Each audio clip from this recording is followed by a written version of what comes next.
Hey everyone, welcome back to part 2. So what we're going to do now is we're going to look at how we can apply different types of ideas to this sample. So let's make a macro. Let's take macro 1 and we're going to put macro 1 onto LFO1.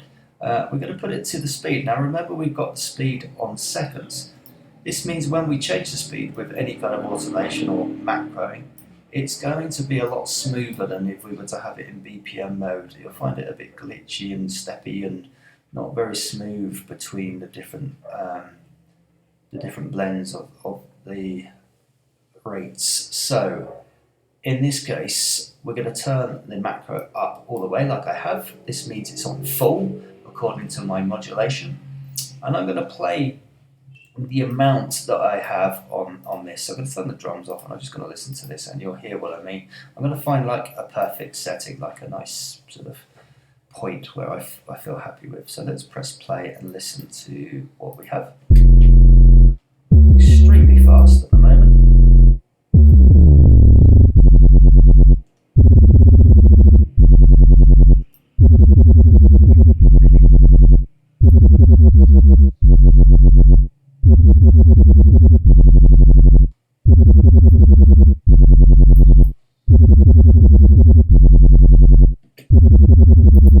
So let's say we're happy with that. That's on its maximum, obviously. So if I now turn this down to 0, it's going to be on its original speed that it was on. So let's press play again and go through the different types of options we have now with this macro. So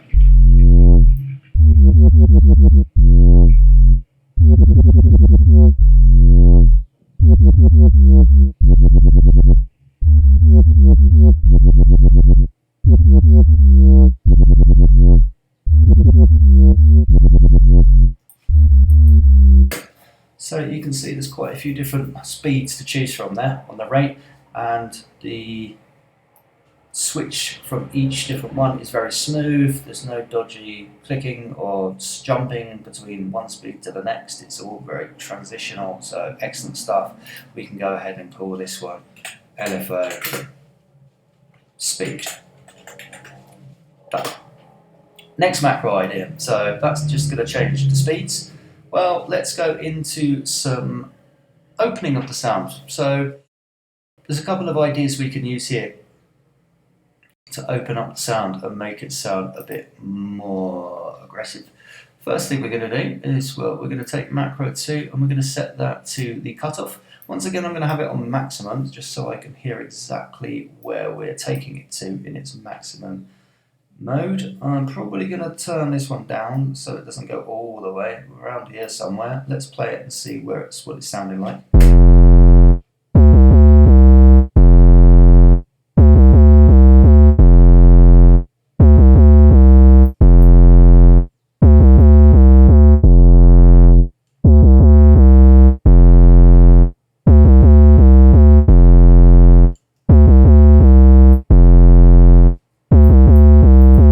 So as a filter, quite nice. It opens up the filter a bit. We're going to need more. This is the beauty about macros. They don't just have to go to one particular control. We can control many different things with this one macro to create a new effect. So in this particular sound, all we've done is opened up the filter here. But we can do more to make it more interesting. It's a little bit basic and a little bit boring at the moment. So let's go into the effects. This is when it becomes interesting. So we can now start to open up the effects a bit, right? So let's say I want to drag this also to the cutoff of this one here, so that what happens when this is up is it opens up this here, so it goes all the way, wah, wah, wah, wah, and then when I play it, we get this kind of.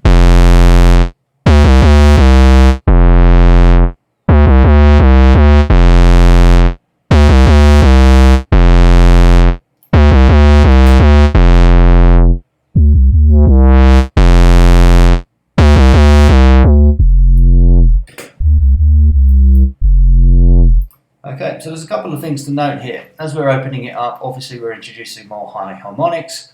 High harmonics are more susceptible to our hearing. They're obviously going to sound a lot louder than the low end, but they are also going to actually add more harmonics, so there is going to be a little bit more volume.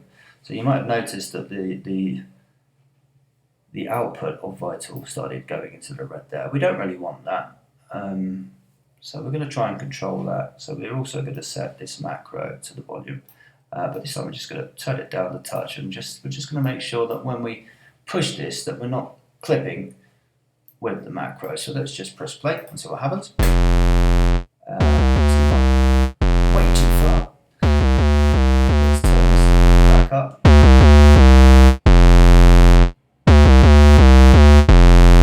You can see just -6 there, but it stopped it from clipping. We're no longer clipping like we were a minute ago. It was going into the red. It's a very minor little adjustment there to the volume, just to keep the volume more consistent. The next thing we're going to do is we're going to do this also with the same macro. We're going to add this to the drive. We don't want it to go all the way. We probably want it to go around, I don't know, I'm just going to guess around here somewhere. I'll just choose a spot somewhere like that. Let's see what we end up with.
So, once again, we've gone back into the red. This is to do with the introduction of new harmonics into the sounds. So we need to control this now. So we're just going to go to the mix to do this one. We're going to drag the macro, the same macro, to the mix. And we're going to use this to take the mix down a little bit this time. This should add enough control, hopefully, to get rid of that clipping again. If it doesn't, we'll go to the volume. But sometimes the mix can do it. Let's see what happens. There we go.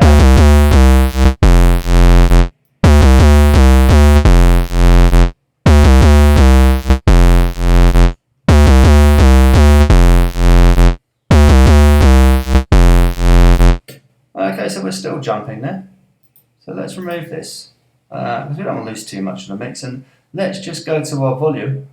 And what we'll do is we'll just take a bit more volume. So we'll come over here. We'll find our volume, which is here. Let's take it down a bit further, see what happens.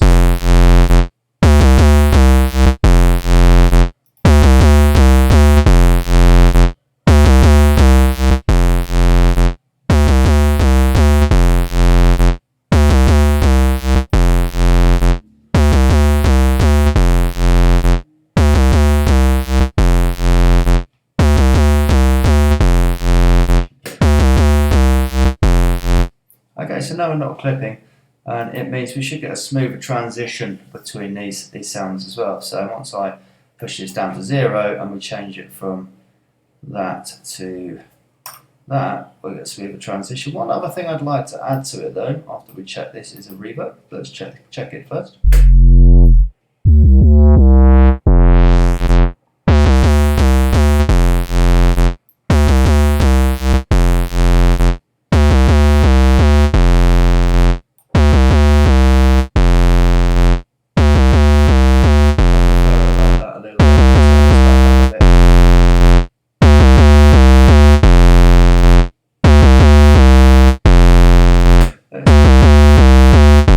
Leave that like that. We'll turn that back down, and like I say, I want to add a reverb to this, so I'm just going to go into the reverb section on here, and I'm going to add a reverb at the end here.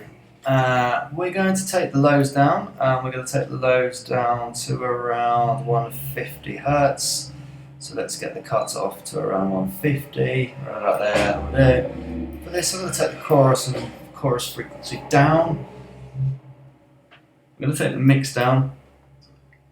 And for this, it's going to go on the same channel because I just want a slight bit of reverb to come in when I turn this up. So let's drag this to the mix in order to do that, and let's have it coming up to about here somewhere. Let's just check it to make sure it's okay.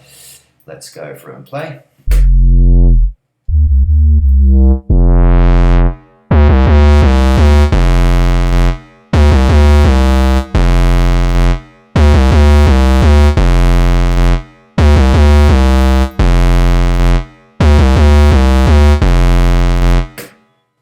Okay, cool. So I think that's quite a decent open effect. So that opens up the sound, brings in all the high end, good little effect for bringing the sound, in occasionally, changing it about a bit. Use the automation to kind of open up the sound occasionally. The end of your 8 bars, your 16 bars, on your drops, your breakdowns, etc. Use it to add some interest to your track. So this is a good macro to have. Opening up your sound is always a classic. So we're going to call that one, can you guess? Open. There we go, open sesame. Done. So we've got 2 macros now. So we've now got something we can do with speed. We've got something we can do with the harmonics of the sound, adding more harmonics and top end to the sound. What about another reverb? So we could do more to the reverb. Sometimes it's nice to be able to just play with some one shots. So for example, if I put this one into one shot mode, let's change it so it's open. So let's use our open macro. So it's now open. So we get like a.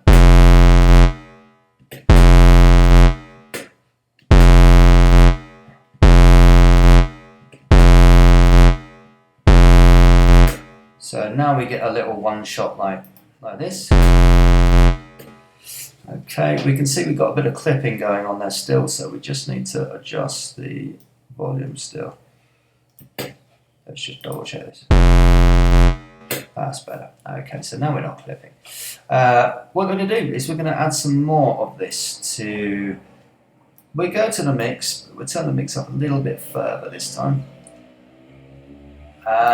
We're also going to add some more though. So in this one, we're going to add size up to about here, tiny bit of size. And the main one that's going to add the interest here is mostly the time. So we're going to add a fair bit of time.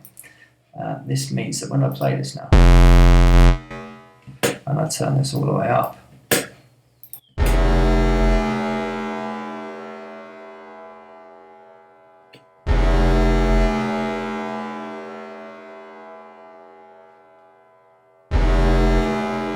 see the mix is going very high there, so we don't want the mix to go that high. It's too extreme, so let's just go turn that down a bit.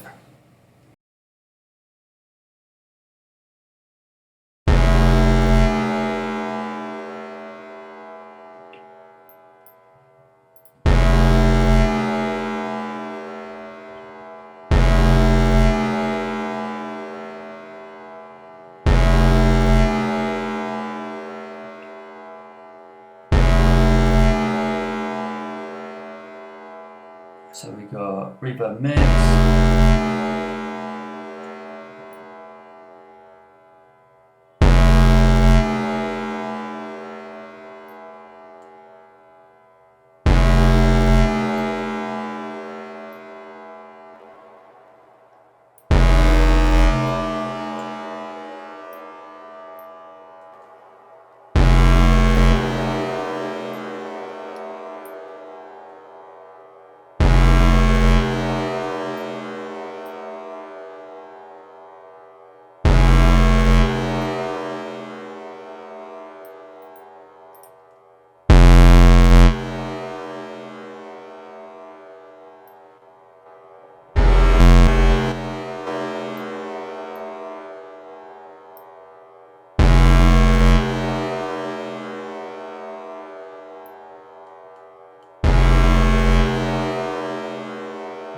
level.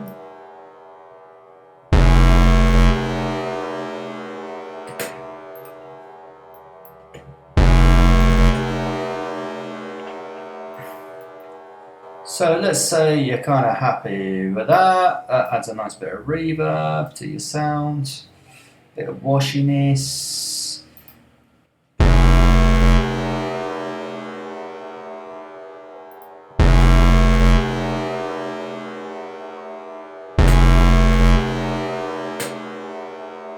We could add a bit more to this sound, but I think just as a reverb channel, that's fine. Like if we turn this down now with those.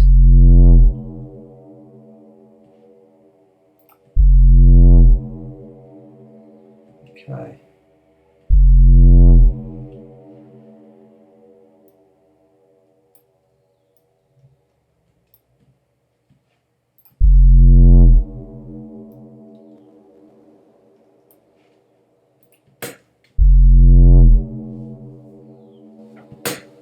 Okay, so we've got a nice bit of reverb tail on there. We can use these tails. It's nice just to use these tails to make some different effects and add some different textures to our idea, which is going to come into play in the next thing we do here, really. So what we're going to do in the next macro, we're going to call this one reverb first.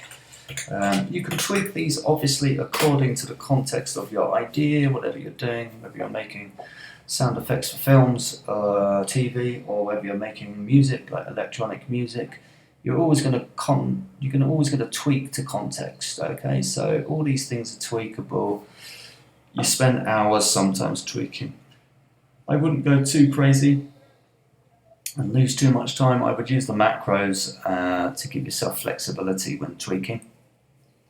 To avoid losing the original sound, keep the original sound, then add your macros to add more excitement and ideas to that sound and to extend it even further. So here we've got speed, we've then got an opening of the sound to bring out the highs, we then got the reverb, which we can bring up to add more reverb to the overall sound, whether it be low or with the open up. So that can create some nice little textures that you can use, resample, and then play about with them, add different effects, add sound design effects, rhythmical effects. There are many plugins you can use that will help you to resample and come up with new types of sounds based on the original idea. Sometimes they can sound completely different. But the idea of resampling and using sounds from the sound you've created, especially within a song or an idea you're coming up with, is you're keeping within context of that idea.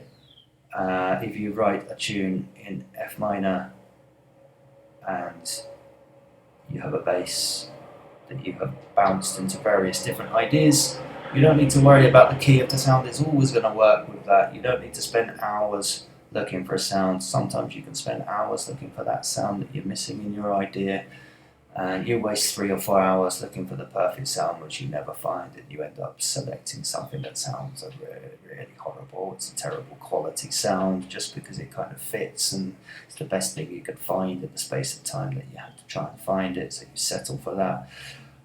A lot of the time you'll find that the sound could already be in something you already have. So resample things, resample your basses, try and create different ideas with your basses, create pads, create atmospheres. Same goes for any sounds you have in an idea of what you're doing. Resample them, see what other sounds you can create with those sounds, and so much easier to fit them together as well within the context of what you're doing if you're using the ideas from within an idea to do that. So in this case, we've got a bass, we could create lots of different types of sounds with this sound. So for an example on that, what we're going to do here is we're going to go to the voices and we're going to add an oscillator 2.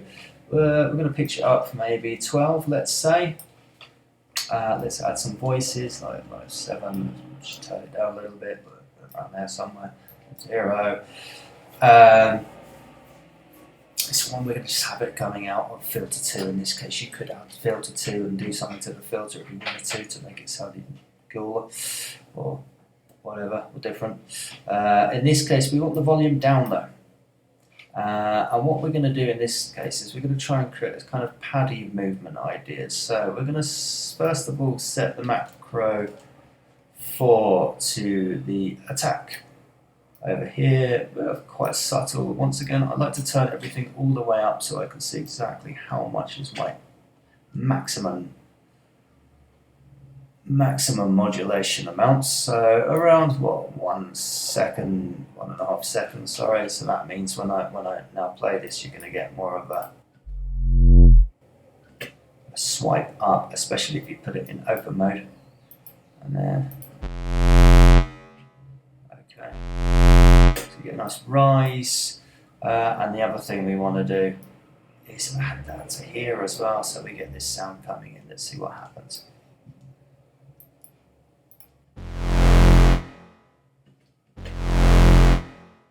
So this is when we can add a nice bit of reverb tail on here as well. We can set the amount that we want here. Do we want it to go all the way on the level here? Maybe the volume should be up a bit, or should it be less than the original? Possibly. Let's try it here. Let's see what happens. I quite like that. So what I would do here is I would then add a audio track. I would put that in the group.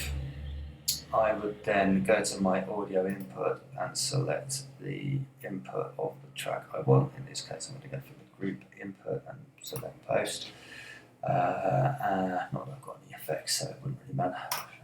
But still, let's select post on this case. We're going to record this. So when we record this, what I'm going to do in my DAW, in this case, is I'm just going to go to settings. I'm going to go to recording settings, and this is something you might find. I'm going to select 32-bit float. Now this is going to mean if there's any clipping in the recording, I can just turn down the recording later, and it's going to preserve the majority of the recording to a very decent standard. Whereas if I select 24-bit, as soon as I clip, if I try and turn that down, it's always going to be clipped, and it's going to remain clipped. You're going to just see a big chunk of a recording. It's not going to return to its original state. Whereas in 32-bit float, you'll notice that the recording will do that. I'm going to do the same for my bounce. I'm just going to set these things up in my thing. There we go. You can do this in Ableton as well. I believe Ableton has 32-bit float. If you select 32-bit float, it is basically a good way of avoiding any recording clipping or bouncing clipping. You can just turn down the volume after you've recorded it if it's clipped, and it should recover itself. It should have recorded all the information. It shouldn't lose any of that information when you turn it down like it will in the 24-bit sound. So another little tip for you guys there. Anyway, now we've done that, we can now record. So we've got the setup, we've got the going in, output is going out the group master, obviously. So let's arm the track. Just mute it for the second, and let's hit record. I'm going to extend it so just so we get the whole thing, and let's press play and record it.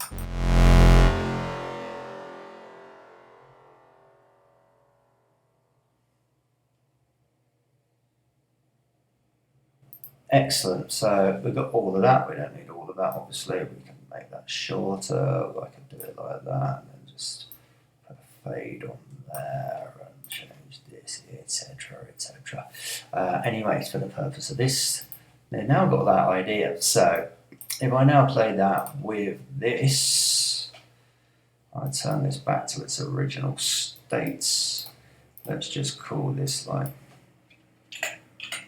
Paddy. Okay, you have everything down here, but just for a minute, just play this without the reverb, etc., and I only have it in pad mode. We could get something very similar in low mode because we haven't got the high up, so let's just listen to it. We might put the reverb up again on this one. We could try recording that as well, for example, so I could just, for the sake of this, I'm just going to duplicate this so I get the same kind of idea. It should have the same input. There we go. And I'm just going to record this one now. So let's just do that very quickly.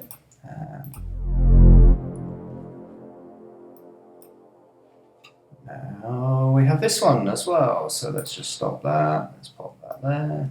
Same process. That's about there. This mode. Cool. So now we've got two little ideas as sounds we can use. Let's try them over the idea. So once again, we're going to turn these down. Sorry, let's put these onto 0 so they're nothing. We can now resave this. Save. Overwrite. So the computer starts getting slow. Right. So now let's check these ideas with the bass. So let's just re-extend our MIDI so that we get all the notes playing again, and let's see what happens.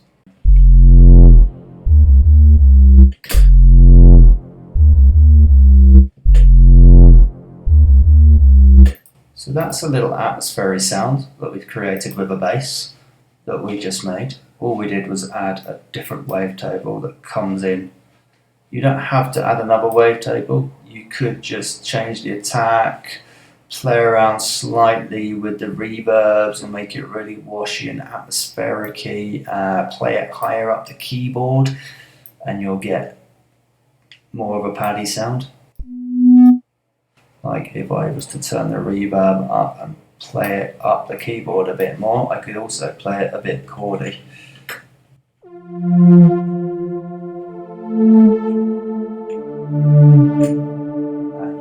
You start to get pads, which are definitely going to work over your idea because they come from a sound that you've got within your idea already. So it's a very good little trick to use if you're stuck for sounds and you're looking for hours for a sound. Well, why don't you try something you've already got and see if you can just manipulate it into the sort of sound you want, rather than trying to find the sound that someone else has made and you want it to fit within your idea. It can take hours sometimes to do that, so save yourself a lot of time. Just create sounds with ideas you've already got. So we now end up with the other sound as well. Sounds like this.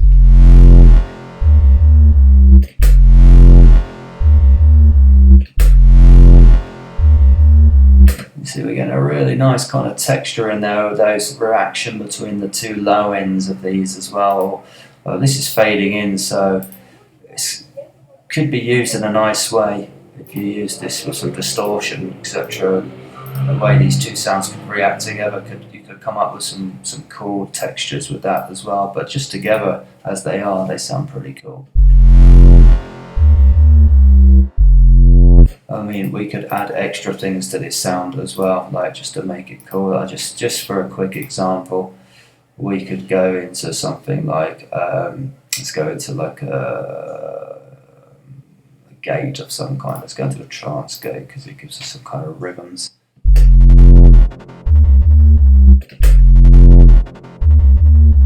So you can get instantly some cool little ideas, effects, transition sounds, and there we go. It's a little bonus idea at the end there of what you can do with these kind of things. So on that bombshell, guys, for this video, I believe that is everything for now. So we're going to leave this one here. Have fun with this idea. See if you can recreate it. See if you can come up with any other macro ideas, not mother ones. If you can find any mother macros, I'd be very impressed. But thanks for watching. Thanks for listening to my reverby voice. I hope the audio quality was okay on the actual audio coming through the door. I hope you learned something, and stick around. Hit subscribe, follow, and peace. Take care of yourselves. Thanks, guys.